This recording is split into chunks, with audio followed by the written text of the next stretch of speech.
Hey guys नमस्कार, आप लोगों का टॉप 10 क्लासेस में स्वागत है। तो आज की लेक्चर में हम लोग चर्चा करने वाले हैं सेलों का मिश्रित क्रम संयोजन और एक बेहतरीन लेक्चर रहने वाला है। तो जो चैनल पर नए आए होंगे वो चैनल को सब्सक्राइब करेंगे और दोस्तों के साथ आज की वीडियो को शेयर करेंगे। चलिए आज की लेक्चर को स्टार्ट करते हैं बिना आपके टाइम को गंवाए हुए। तो इससे पहले वाले लेक्चर सेलों का श्रेणी क्रम और जो समांतर क्रम संयोजन था उसे हम लोगों ने इससे पिछले वाले लेक्चर में पढ़ लिए थे। आज की लेक्चर में हम लोग पढ़ेंगे सेलों का जो होता है मिश्रित क्रम संयोजन क्या होता है। ध्यान से समझिएगा गाइज, ये लेक्चर स्टार्ट करने से पहले हम आपको बता दें कि यदि आपने श्रेणी क्रम संयोजन और समांतर क्रम संयोजन का लेक्चर नहीं देखा होगा तो उसे जाके जरूर देखिएगा, क्योंकि आप वहां से अगर वो दोनों देखे होंगे तभी आज आपको मिश्रित क्रम संयोजन समझ में आने वाला है। तो ध्यान दीजिएगा, बात उठती है मिश्रित क्रम संयोजन क्या होता है। तो भाई मैं बताऊं, मिश्रित क्रम संयोजन वो होता है कि जैसे कुछ सेल श्रेणी क्रम में जुड़ी रहेंगी और कुछ जो है समांतर क्रम में जुड़े रहेंगे। यानी हम कह सकते हैं ऐसा संयोजन जिनमें सेलों को श्रेणी और समांतर क्रम दोनों में जोड़े जाते हैं, वो सेलों का कौन सा संयोजन कहलाता है? मिश्रित क्रम संयोजन कहलाता है। बातें समझ में आई? हमने क्या कहा? वह संयोजन, ऐसा संयोजन जिसमें सेलों को श्रेणी व समांतर क्रम दोनों क्रम में जोड़े जाते हैं, वो कौन सा संयोजन कहलाता है? मिश्रित संयोजन कहलाता है। आइए हम इसका डायग्राम बनाते हैं और डायग्राम आप देख सकते हैं, तब आपको वहां जरूर समझ में आएगा। तो गाइस ध्यान से सुनिएगा, आइए हम समझते हैं कि मिश्रित क्रम संयोजन क्या होता है। तो हमने क्या कहा कि पहली पंक्ति में प्रत्येक सेल का विद्युत वाहक बल E है और आंतरिक प्रतिरोध स्मॉल r है और सभी कितने सेल हैं? m सेल है। हर एक पंक्ति में एक सेल नहीं, दो सेल नहीं, हर एक पंक्ति में m सेल जोड़कर हमने रखा है। और अगर आपने देखा है इससे पहले वाले लेक्चर को देखे होंगे तो देखिए ये हर एक सेल के बाद दूसरा सेल, दूसरे सेल के बाद तीसरा, तीसरे के बाद चौथा, प्रत्येक सेल इस प्रकार जुड़े हैं। तो ये सारे सेल किस क्रम में हैं? श्रेणी क्रम में जुड़े हुए हैं। तो इसी प्रकार दूसरी पंक्ति में भी m सेल हैं और जिनके विद्युत वाहक बल क्या है? E है। प्रत्येक का विद्युत वाहक बल E और आंतरिक प्रतिरोध क्या है?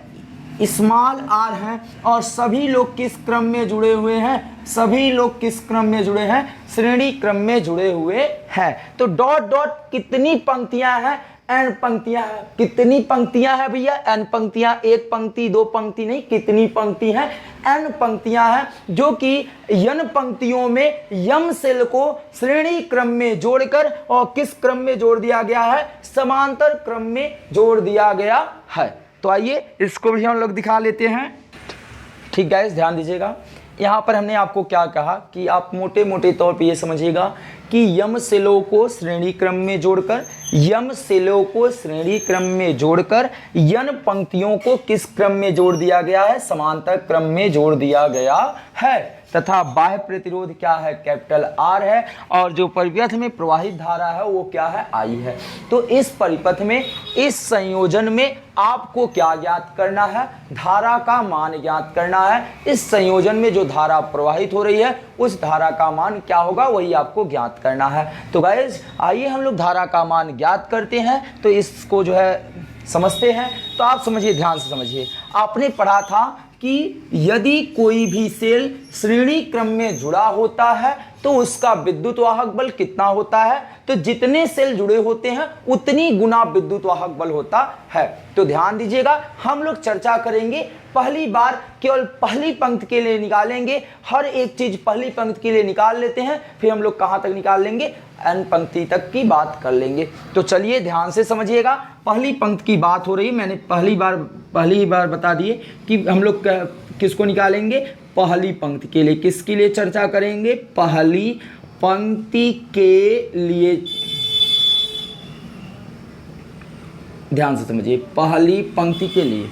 अब बताओ कितने सेल हैं? ये देखिए ई m सेल हैं और किस क्रम में जुड़े हैं? श्रेणी क्रम में। तो ये लिखेंगे चूंकि m सेल, या तो ऐसे लिखते हैं m सेल श्रेणी क्रम में जुड़े हुए हैं।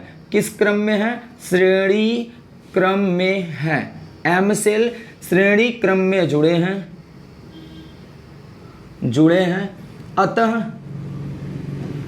अतः यम सेलों का कुल विद्युत वाहक बल, यम सेलों का कुल विद्युत वाहक बल, कुल विद्युत वाहक बल। तो श्रेणी क्रम संयोजन के लिए कुल विद्युत वाहक बल क्या हो जाएगा, 1 E, 2 सेल होते तो 2 E, 3 सेल होते तो 3 E, पर भैया कितने सेल हैं, M सेल है तो कितना हो जाएगा, ME हो जाएगा। इतनी बातें आपको समझ में आई। अब हम क्या करते हैं, यम सेलों का आंतरिक प्रतिरोध निकाल लेते हैं। तो यम सेलों का कुल आंतरिक प्रतिरोध, कुल आंतरिक प्रतिरोध क्या हो जाएगा, ध्यान से समझिएगा।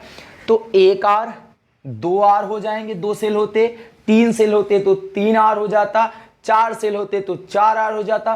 कितने सेल हैं, M सेल हैं, तो आंतरिक प्रतिरोध MR हो जाएगा। ये हम लोगों ने पहली पंक्ति के लिए चर्चा किया है, यानी पहली पंक्ति में यम सेलों का विद्युत वाहक बल M इंटू E होगा।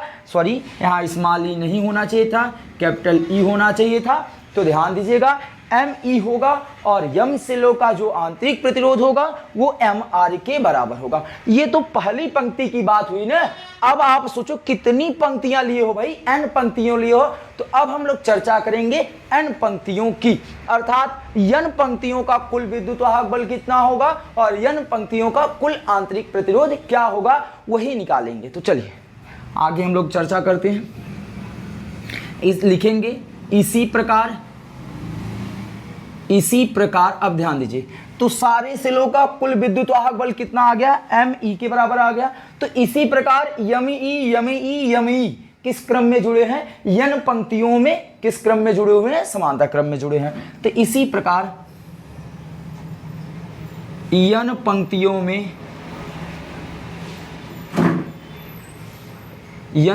में सेल समांतर क्रम में जुड़े हैं, सेल समांतर क्रम में जुड़े हैं। ठीक, क्या जुड़े हैं, समांतर क्रम में जुड़े हैं। तो n पंक्तियों का विद्युत वाहक बल, या ऐसे लिखते हैं n पंक्तियों में जुड़े हुए सेलों का विद्युत वाहक बल। n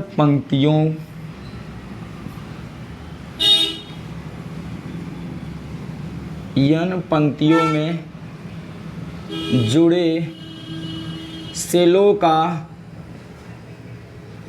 कुल विद्युत वाहक बल, ध्यान दीजिएगा। अब ध्यान दीजिए, आ जाइए यहाँ पर, कुल विद्युत वाहक बल मान लेते हैं E इक्विवेलेंट EQ। ध्यान दीजिए, अब आप समझिए, यही आपको समझने वाली बात है। इस पूरे पंक्ति की विद्युत वाहक बल कितना आया था, M इंटू E। ये M इंटू E जो है किस क्रम में जुड़े हैं, समांतर क्रम में जुड़े हैं, लिखा गया है समांतर क्रम में जुड़े हैं। तो समांतर क्रम में जुड़े सेलों का विद्युत वाहक बल किसके बराबर होता था, एक सेल के विद्युत वाहक बल के बराबर होता था। आप अगर समांतर क्रम संयोजन का टॉपिक पढ़े होंगे तो हाँ बताया गया था कि जब आपका जो भी सेल जो है क्या होता था, थोड़ा सा अगर आपको नहीं समझ में आ रहा होगा यहाँ पर, तो इस डायग्राम को हम लोग थोड़ा सा एक दूसरे रूप में कन्वर्ट करते हैं। 1 मिनट आपका और टाइम लेंगे। ये देखिए, ऐसे है, यहाँ है, ऐसे आंतरिक प्रतिरोध। ये पहली पंक्ति के लिए बात कर लेते हैं हम लोग, ये ऐसे हो गए। फिर उसके बाद फिर दूसरी पंक्ति की बात करते हैं,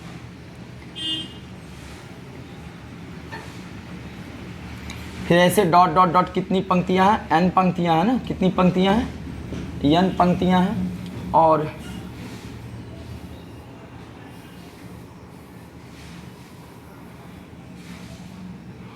और इनको आप किस क्रम में जोड़ दीजिए, समांतर क्रम में। किस क्रम में जोड़ देंगे, समांतर क्रम में जोड़ देंगे। ठीक, थोड़ा सा ये आप समझ लीजिएगा।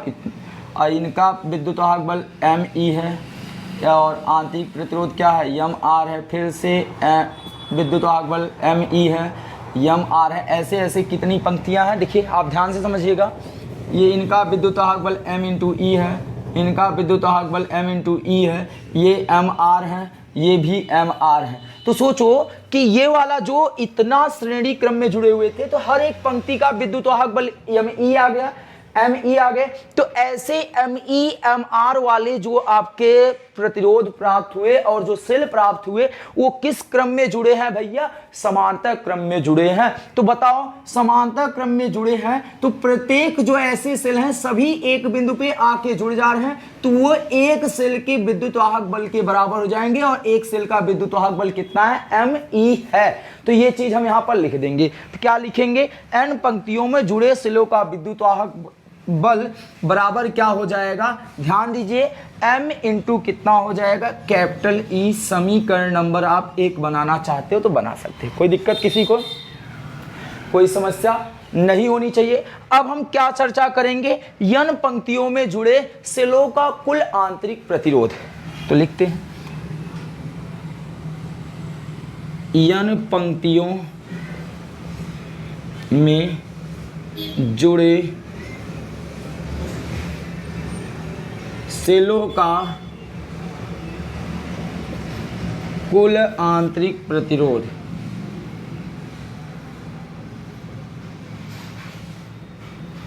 कुल आंतरिक प्रतिरोध, कुल आंतरिक प्रतिरोध तो किस क्रम में है, समांतर क्रम में है। तो आइए समांतर क्रम में प्रतिरोध निकालते हैं। तो इसको हम लोग मूव कर लेते हैं। अगर आप इसका स्क्रीनशॉट लेना चाहते हो तो उस डायग्राम का आप ले सकते हैं।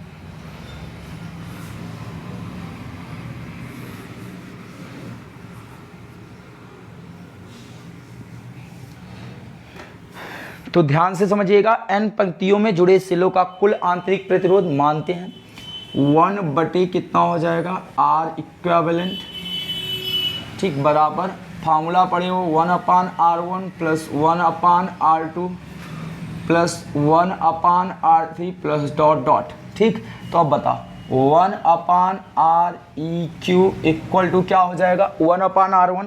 तो आपने देखा था ना भी डायग्राम में, R1 के स्थान पे भी MR था, R2 के भी स्थान पे MR थे।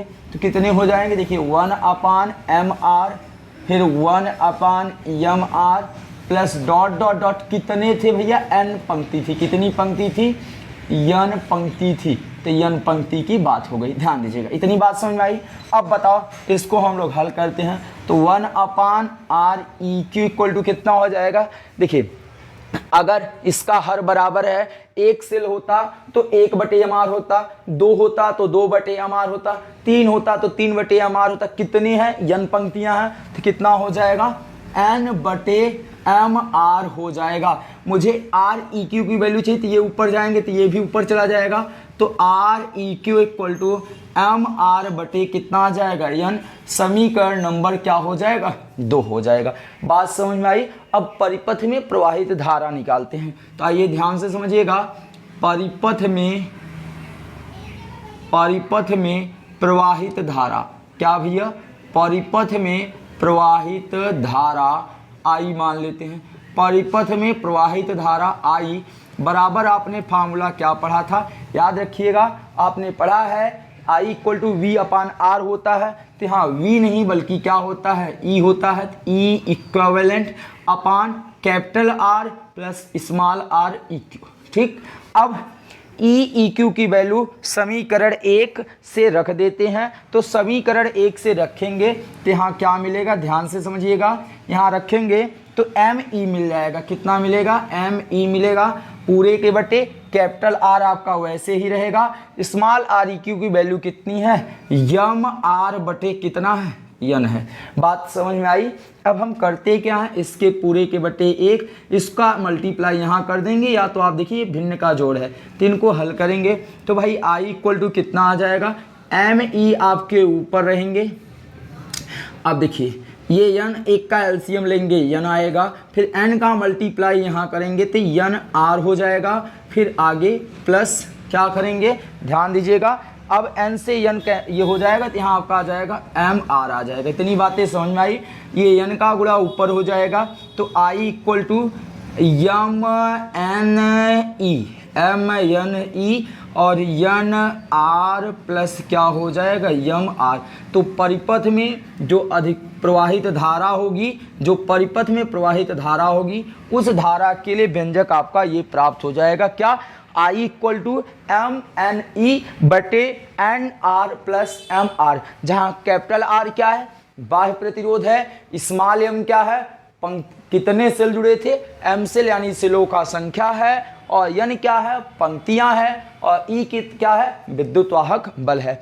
तो गाइज आप लोग ध्यान से समझिएगा, हम लोगों ने क्या किया, सबसे पहले पहली पंक्ति को जो है हमने क्या निकाला, पहली पंक्तियों का विद्युत वाहक बल निकाला। तो हमने देखा कि पहली पंक्ति में एम सेल किस क्रम में जुड़े हुए थे, श्रेणी क्रम में जुड़े हुए थे।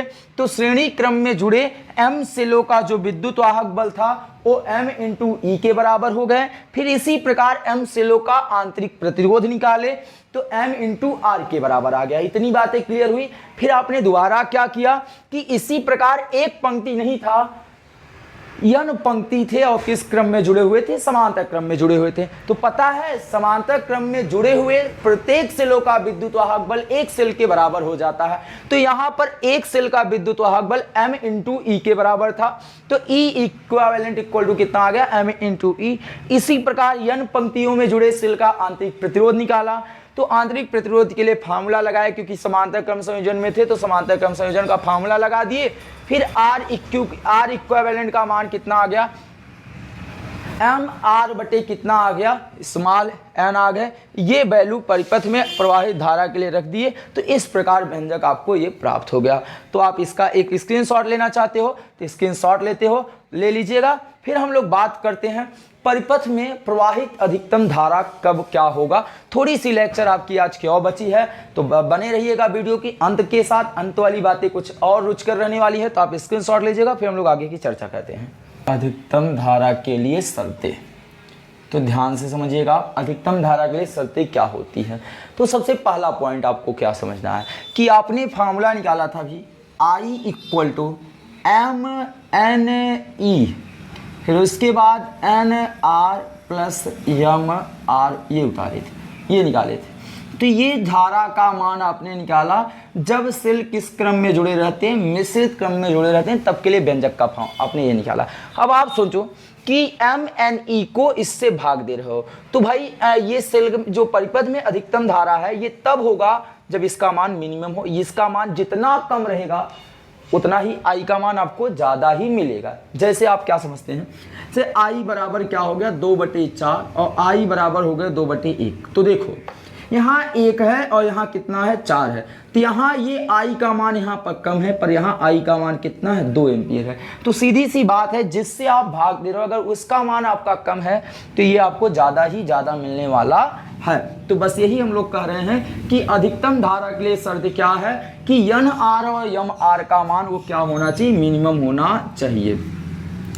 तो अधिकतम धारा के लिए, अधिकतम धारा के लिए यन आर प्लस यम आर क्या होना चाहिए, मिनिमम होना चाहिए, मिनिमम होना चाहिए। तो आइए देखते हैं कि एन आर और एम आर का मान मिनिमम कैसे होता है।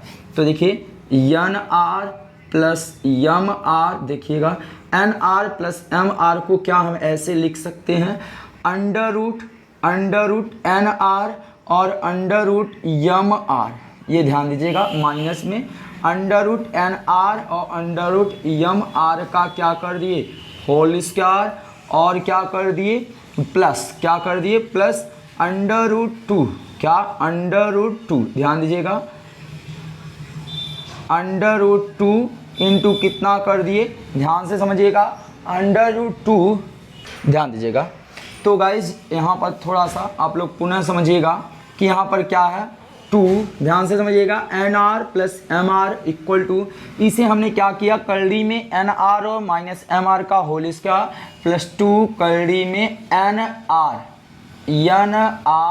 और इंटू क्या हो जाएगा यम आर। ये अगर आप कर दोगे तो इस पक्ष को हल करोगे तो यही आपको मिल जाएगा। तो आप बताओ अब आपको यन आर और ये पूरा मान आपको क्या करना, कम से कम करना है। तो कम से कम के लिए इसका मान किसके बराबर होना चाहिए, 0 के बराबर होना चाहिए। तो हम कहेंगे यहाँ कलड़ी में एन आर और माइनस यम आर, कलड़ी में एन आर और यहाँ एम आर का मान क्या होना चाहिए 0 होना चाहिए। तो तो इतनी बात समझ में आई।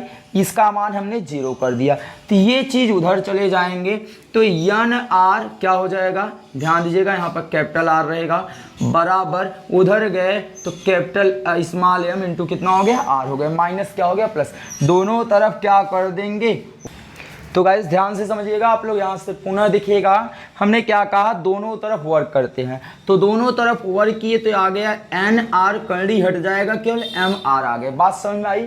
अब हम लोग क्या करते हैं कि आर को इधर की तरफ लाते हैं, तो आर बटे स्मॉल आर और ये यन उधर चला जाएगा तो यम बटे यन हो जाएगा। तो ये कंडीशन हो जाएगा परिपथ में अधिकतम धारा के लिए, परिपथ में अधिकतम धारा के लिए कंडीशन ये हो जाएगा। तो यहाँ से अगर स्मॉल आर का मान हम लोग निकालना चाहें तो स्मॉल आर का मान यहाँ से क्या आ जाएगा, ध्यान दीजिएगा, यदि हम लोग यहाँ से स्मॉल आर का मान निकालें तो यन इंटू कैपिटल आर, यन इंटू कैपिटल आर बटे क्या आ जाएगा, यम आ जाएगा। तो ये यहाँ से स्मॉल आर का मान ज्ञात हो गया। अब हम चर्चा क्या करेंगे, परिपथ में अधिकतम धारा की गणना करेंगे। परिपथ में अधिकतम धारा, परिपथ में अधिकतम धारा, तो ध्यान दीजिएगा परिपथ में अधिकतम धारा अर्थात आई मैक्स इक्वल टू क्या हो जाएगा। तो आपने कहा ये फॉर्मूला निकाला है ना, तो देखिए यहाँ पर स्मॉल आर है तो यही मान रख देंगे वो वाला, तो देखिए क्या हो जाएगा एम एन ई बटे, उसके बाद एन आर, यहाँ इसको ऐसे ही रहने देते हैं, प्लस एम, अब यही स्मॉल आर के स्थान पे रखना है एन आर बटे क्या एम, यम से यम क्या हो जाएगा, कैंसिल हो जाएगा। तो आपके सामने क्या बचा, एम एन ई पूरे के बटे N R plus N R, जुड़ जाएंगे तो क्या हो जाएगा एम एन ई जुड़ के 2 एन आर हो जाएगा। तो ध्यान से समझिएगा, एक एन से कैंसिल, तो यम ई बराबर 2 आर। तो ये परिपथ में प्रवाहित अधिकतम धारा के लिए व्यंजक हो जाएगा। तो अधिकतम धारा का मान ये है और अधिकतम प्रवाहित धारा के लिए शर्त ये है, ये क्या है, अधिकतम धारा के लिए शर्त है, अधिकतम धारा के लिए क्या है, शर्त है। ये आप ऐसा करोगे तो परिपथ में अधिकतम धारा प्रवाहित होगी और ये मिश्रित क्रम संयोजन के लिए प्रवाहित धारा का व्यंजक है। तो गाइज इस प्रकार आज का लेक्चर आपका समाप्त होता है। तो आज की वीडियो में या आज के पढ़ाए गए किसी भी टॉपिक में कोई डाउट रह गया होगा तो आप कमेंट बॉक्स में कमेंट कीजिएगा, और अगर वीडियो आपको पसंद आई होगी तो वीडियो को लाइक कीजिएगा, और चैनल पर नए आए होंगे तो चैनल को सब्सक्राइब कीजिएगा, और दोस्तों के साथ आज की वीडियो को शेयर कीजिएगा। और दोस्तों आपके जो है आपकी जो प्यार है, आपका जो लगाव है उसी की आवश्यकताएं हैं, तो आप लोग अपना प्यार इस चैनल पर जम के दीजिएगा। तो मिलते हैं आपको नेक्स्ट वीडियो में, तब तक के लिए जय हिंद जय भारत। थैंक यू मेरे डियर स्टूडेंट।